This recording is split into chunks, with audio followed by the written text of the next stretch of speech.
Matio toko fahaenina amby roapolo andenin'ny fahafito amby dimampolo ka hatramin'ny fahaenina amby enimpolo. Zany no misy ny tenin'Andriamanitra izay fotoantsika anio. Ary andiniantsika aloha hevitra hoe aza miembotra intsony na hivadika aminao aza ny olona. Aza miembotra intsony na hivadika aminao aza ny olona. Ato amin'ity texte Mateo toko fahaenina amby roapolo ity dia mamaraparana ny herinandro masina miaraka amin'ny apôstôly Jesosy Kristy. Ny andininy fahafito amby efapolo ka hatramin'ny fahaenina amby dimampolo dia mitantara ny samborana Jesosy Kristy. Ny andininy fahafito amby dimampolo ka hatramin'ny fahaenina amby enimpolo kosa izay misy antsika eto dia milaza ny mitsara ny fitsaram-piangonana antsoina hoe Synedrion any Jesosy Kristy ka nanamelohany azy. Ny zavatra tsara marihana eto dia izao: misy karazan'olona samihafa samy nivadika tamin'i Jesosy Kristy rehefa tonga ny fisamborana sy ny fitsarana azy. Izy kosa nefa dia tsy niembotra mihitsy, fa zay efa niekeny izay fantany fa tsara, izay fantany fa sitraka Andriamanitra dia nataony hatramin'ny farany. Ary izany no akatsika lesoa. Inona ny fivadiana voalohany izay nataon'ny olona ny Jesosy? Olona mody manaraka anao ihany no miomana ampianjeranao. Olona mody manaraka anao ihany ny olona ampianjeranao. Izany no miseho tamin'i Jesosy Kristy. Jiosy izay nirohatra rehefa naheno hoe ho avy ny Jesosy Kristy hanao fampianarana, hitovy tena, anasitrana, dia mirohatra. Rehefa tonga aza moa ny indiny alavany safany fidy dia midera azy, aleloia. Kanefa dia mazava eto amin'ny andiny fahafito amby dimampolo fa avy amin'ireo olona ihany no nisy nitory azy tamin'ny fitsaram-piangonana. Voalaza ny andiny fahafito amby dimampolo. Ary izay efa nisambotra amin'i Jesosy dia nitondra azy ho any amin'ny Kayafa mpisorona be izay nivorian'ny mpanorandalàna sy ny loholona. Izany hoe fitoriana ara-pivavahana no nanamelohana sy ny atombohan'ny fanamelohana amin'i Jesosy. Jiosy efa nanaraka ny fampianarana ireo dia nitory azy tamin'ny fitsaram-piangonana antsoina hoe Synedrion io. Teo amin'ny Jiosy izany ny raharaham-pivavahana sy ny resaka olana ara-piarahamonina dia nitsara anaraka amin'ny antsoina hoe Synedrion. Ny Synedrion lehibe dia misy mpikambana hatrany amin'ny 150. Izy amin'ny mpikambanao saika mpitondra fivavahana ny ankapobeny. Sadoseo misy olotena, ny fariseo misy olotena, ny olona misy olotena, ny mpahay lalam-pivavahana, ary ny filohany dia le ambaniny andininy fahafito amby dimampolo hoe Kayafa izay mpisorona be. Ity fitsaram-piangonana Synedrion ity dia efa nanentsika ny apôstôly, efa nanentsika sy ny tsara ny kristianina voalohany. Arak'izay hitantsika ao amin'ny asan'ny apôstôly toko fahaefatra sy toko fahadimy. Ary eto amin'ity Mateo toko fahaenina amby roapolo ity dia mitsara ny Jesosy Kristy izy. Voafetra ihany anefa ny fahefan'ity Synedrion ity satria akoatsarovatsika fa tamin'ny andro Jesosy Kristy tetỳ an-tany dia ny Romanina no nanjanaka ny faritra maro, indrindra tamin'ny Asia Minery ary ao anatin'izany Israely. Ka ity Synedrion ity dia tsy manana fahefana hanamelo-pahofaty, ary ilay misy nefa tena tadiaviny ho an'i Jesosy. Dia rehefa avy nomelohany dia nalefany avy eo makany amin'ny fitsarana Romanina, satria ny fitsarana Romanina ihany no manana izay fahefana izany. Ka raha fehezina izany dia izao: nomelohany Jesosy Kristy noho ny fitorian'ireo olona efa manana radisiny ihany ny fampianarany ihany. Fa soa ihany tsy niembotra izy na dia izany azy. No tanterahany hatramin'ny farany ihany ny iraka tokony ataony dia ny fanaovana ny sorona ny ainy mba hamonjena asianao. Inona no afatra tsotra? Tsaroa fa olona manodidina anao ihany no mety hamadika sy hampianjeranao.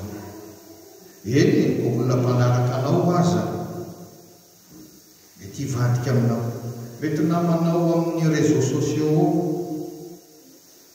mety mpianatra ao, mety olona mba nataonao namana nampianao azy fa mivadika aminao indrindra amin'ny sarotra toy izao ao amin'ilay tena sarotra toy Jesosy mbola nanao fampianarana mahavita fahagagana mioby azy fa rehefa misamborona izy ary mitsaraina izy dia mivadika aminy. Aza atao mahataitsy zany fomba njavatra zany efa hatramin'ny elo ary ny tenamina dia zao aza atao mampiembotra anao zany fa Jesosy Kristy fa nangalo an'izany voalohany tsy miembotra izy ary tsika dia manaradia azy izy no modely amin'ny fiainanao na amin'ny fianarana na amin'ny asa fa indrindra amin'ny fivavahana sy ny fanomponana Andriamanitra. Aza atao mampiembotra tsoa zany misy olona mivadika aminao zany, ny olona mandroso rehetra nandalo an'izany fa ataony zezika mahampamony bebe teto miezaka tokony nataony azy zany. Ary zany sika rehefa manana Kristy. Inona ny famadiana faharoa? Olona tena kaiky izany mba le manaradia mba isy lavidavitra etsy fa ity indray tena olona tena akaiky an' Jesosy Kristy mpiaraka amin'ny isan'andro no mivadika aminy. Iza moa tena akaiky an' Jesosy? Ny mpianatra, ny apôstôly, zany no tena iverina hoe akaiky an' Jesosy. Nefa dia vola kely tsy mahavita volana akory no namadia an' Jodasy azy. Jesosy kely miteka an' Jodasy ary le sivy ambiny satria Jaona moa mba tonga teny amin'ny azo fijaliana ihany miaraka tamin'ny Maria. Taizy tsy hita intsony fa samy miafinafina tany an-tranony tany rehefa voasambotra Jesosy. Nefa dia mpianatra samy milokaloka teo misitrika tany. Ary iza moa le tena mafana fo tena mivoavy mitsy hoe za tsy vadika aminao. Iza io? Petera, voalaza ao amin'ny 9:25. Ary Petera nanaraka amin'ny Jesosy teny lavidavitra eny ary trany amin'ny kianja ny trano misorona be ary niditra izy dia niara-mipetraka tao amin'ny mpiandro raharaha mba hahita izay hafarany. Petera io mafana fo be ka mbola nisamborona ary Jesosy dia namoaka sabatra Petera dia nikapainy ny sofin'ilay kapitena anankiray. Fa rehefa tena hitany tena voasambotra amin'izay, io fa tena saraina amin'izay miatakataka lavitra amin'izay Petera. Tsy arakaraka ilay hafanam-pony vao roa herinandro lasa izay efa manomboka mitazan-davitra Petera. Ho iaho hoe zareo fa mitily matotoko faina amin'ny lopolo ty any amin'ny 5:30. Petera mbola navita ny teny amin'izao. Na dia hiara-maty aminao azy ary Jesosy tsy mba handaonao tokoa aho. Ary toy izany koa no nolazay mpianatra rehetra samy miteny an'io fa nino ny teny an'io. Dia jareo ny amin'ny 5:20 ka hatramin'ny 5:20 ho hitanao fa navita hatramin'ny hoe nanday impiry nanday intelo telo mason'olona amin'ny Jesosy Petera. Soa ihany Jesosy teo natrehany zany fivadian'ny olona tena akaiky azy zany fa tsy miembotra nanohy mihiraka ary rehefa nibebaka azy Petera dia mba namela ny elony indray. Eny ry mahakarary ny fo ny mahita hoe olona tena akaiky anao mivadika aminao indrindra rehefa misedra ny sarotra ianao. Mivadika aminao ve mivadanao ilay nanao fanekena teo anatrehan'Andriamanitra, teo anatrehan'ny fiangonana, teo anatrehan'ny fianakaviana, lasa mitsitaka angano izy. Atahoany mampalahelo tokoa zany fa mampianatra antsika ny tenin'Andriamanitra hoe tsy hoe rehefa mivadika ratsy olona dia lasa ratsy koa ianao aza miembotra. Ianao kristianina manaradian'ny Kristy ihany ianao.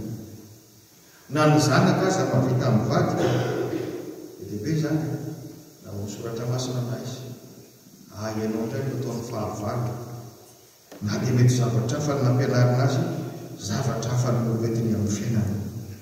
Ny mpiray-tampo mavita mivadika resaka lova kely tsy malasa lavitra koa dia fa rehefa fanafaratelo dia tsy fandevy maty zany fa tsy zany olona akaiky anao nge zany piraitam-po zany mety mahampahory atsika zany ivadian'ny olona akaiky zany fa zao no tompo aminao dia ty amin'izao tontolo zao no ahitana zao ary matokia izao fanaresy tontolo zao raha Jesosy zany ny ao anatinao dia mahavita misedra an'izany ianao na dia mafy ary zany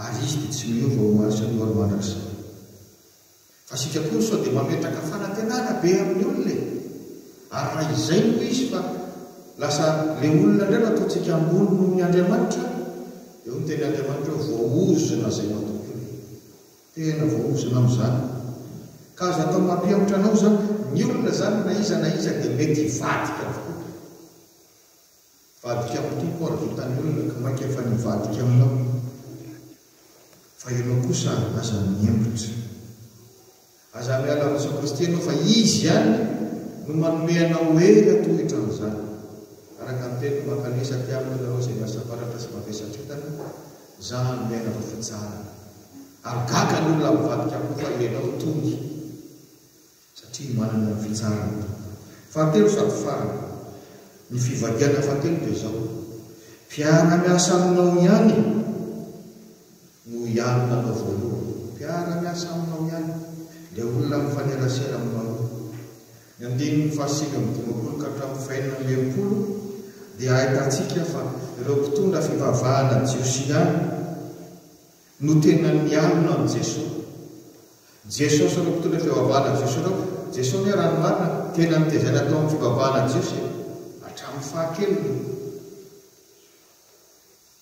zany hoe tokony ho mpiara-miasa izy ireo mpitondra fivavahana Jesosy ireo fa samy mba mitona olona ho any amin'Andriamanitra nefa ireo niarina azy eo mandininy fasika midimampolo zao ny lohan'ny mpisorona mba amin'ny sinedirona le mpikambana rehetra fantononoko teo dia voalaza fa hoe nitady teny hoety ny apakana lainga na dia mandrainga ary zany dia izay le satria fa miarina any Jesosy mba ambony azy eo mandininy fahimpolo dia lazana dia nitondra vavolombelona mandrainga azonao zaina amin'izany dia le mpisorona be nytenenina teo ikay afo zany satria nialina azy fa Jesosy mahatoana vahoaka maro Jesosy nohon'ny olona fa misy ary meky an'izany izy zanak'Andriamanitra dia tena nialina azy dia nanao zay nanambelohana azy eo nandininy faefatra ambinipolo nandroatra ny fitafiany rovitra zany eo mpitondra fivavahana noho ny fialonana